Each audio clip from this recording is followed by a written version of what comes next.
السلام علیکم۔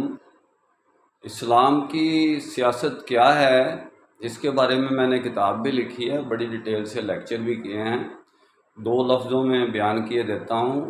تقسیم امت کی حالت میں، تقسیم جماعت کی حالت میں اسلام کی سیاست یہ ہے کہ اس کو وحدت پر لایا جائے، شرعی نسبت کی بنیاد پر، جس بنیاد پر وہ تقسیم ہو کے مختلف فقہی، طریقتی، لسانی، جغرافی نسبتوں پر تقسیم ہو گئی ہے۔ تو اسلام کی پولیٹکس اس کو کہتی ہے کہ بھئی اس کو، یعنی پولیٹکس ہوتا ہے سیفٹی کا نظام، ہر نظام کی ایک سیفٹی کا نظام کو پولیٹکس کہتے ہیں۔ آپ پوری دنیا کی پولیٹکس کی کتابیں اٹھا کر دیکھ لیں، اسی کو پولیٹکس کہتے ہیں۔ اسلام کی پولیٹکس یہ ہے کہ اسلام کا نظام اگر تقسیم ہے تو آپ اسلام والمسلمین کی پولیٹکس پر چل سکتے ہیں۔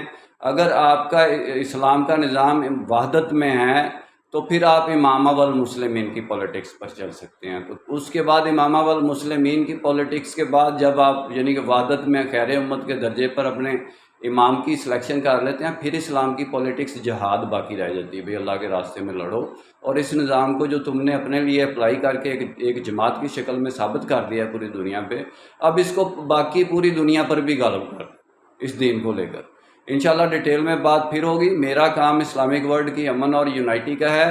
نسبت، وحدت، خدمت، خیر کے ساتھ اللہ حافظ۔